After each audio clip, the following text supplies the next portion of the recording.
Good day mga sir, ito. Magbibigay na naman ako ng tips pagdating sa aircon ng ating sasakyan. Ayan.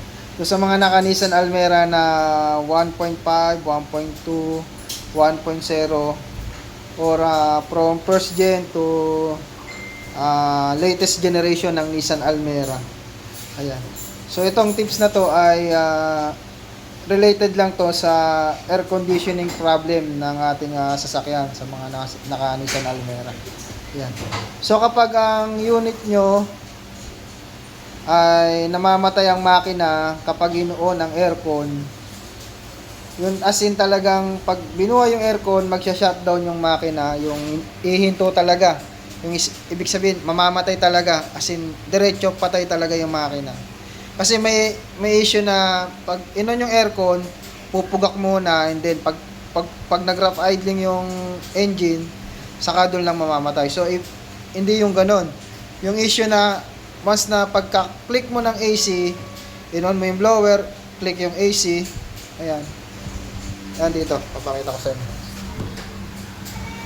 Ito ay N17 na Almera. Yung mga 1.0, ganon din. Ayan. So kapag inon mo yung AC dito, AC button, ito. Ayan. Tapos namatay bigla ang makina, ibig sabihin meron kayong problema sa compressor. Ayan na. So ito kapag inon nyo yung blower at nag-on kayo ng AC, nag-shutdown bigla yung makina, may problema kayo sa AC compressor nyo. Ayan. Pero yung issue na mag-rough idle muna, then mamamatay, iba yon, hindi compressor yon. So yun, kapag inon yung AC at biglang namatay, ayan, compressor ang problema. So bakit compressor ang problema? Ayan. So ito kasi nga Nissan Almera, ang compressor niya ay rotary type.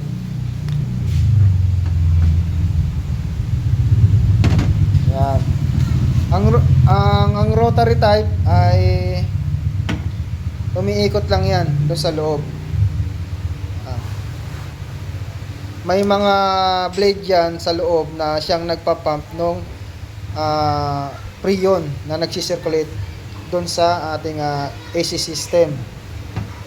So kapag may problema ang inyong compressor, like for example nag-stack up, nag-black oil, o kaya kumayod na doon sa loob yung mismong pinaka blades, mga blades niya.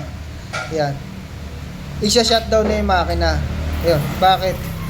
Kasi itong pulley niya, ito yung pinaka mismong main pulley. Yan po yung nakakonekta sa drive belt. So, nandyan nakakonect yung belt na nakakonekta sa crankshaft, alternator, water pump. Tapos ito namang, nandito yung clutch niya. Ito naman yung nakakonekta dun sa yung shaft niya papunta dun sa loob ng compressor. So ito yung mismong bobomba. So kapag nag-engage si magnetic clutch, ito kasi perming umiikot to kahit hindi pa naka-on ng AC. So pag nag-engage ang magnetic clutch, didikit to dito, then sasabay na sa ikot ng makina. So kapag yung ang ating aircon o yung makina namatay nang binuksan ng AC, itong pinaka-magnetic clutch papunta dun sa loob, yung compressor natin nag-i-stack up na. So ibig sabihin, may problema na po yung mismong compressor. Ayan. Ang trabaho lang kasi ng ating magnetic clutch is to engage o disengage yung ating pulley. Ayan, clutch pulley. Ayan. Pero kapag ang nangyayari is nag-i-stack up o talagang humihinto na engine, ibig sabihin, pinipigilan na nung compressor mo yung ikot ng makina, yung ikot ng belt. So, tendency, mamamatay na yung makina. So, yan. Ganun ang nangyayari kapag ang compressor nyo ay sira na.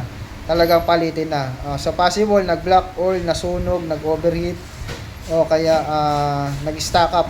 Yun. Ganun ang mangyayari. Kaya, yun, pag ganun ang nangyari, ang kailangan gawin ay papalitan ng compressor, yung condenser, linisan, filter dryer.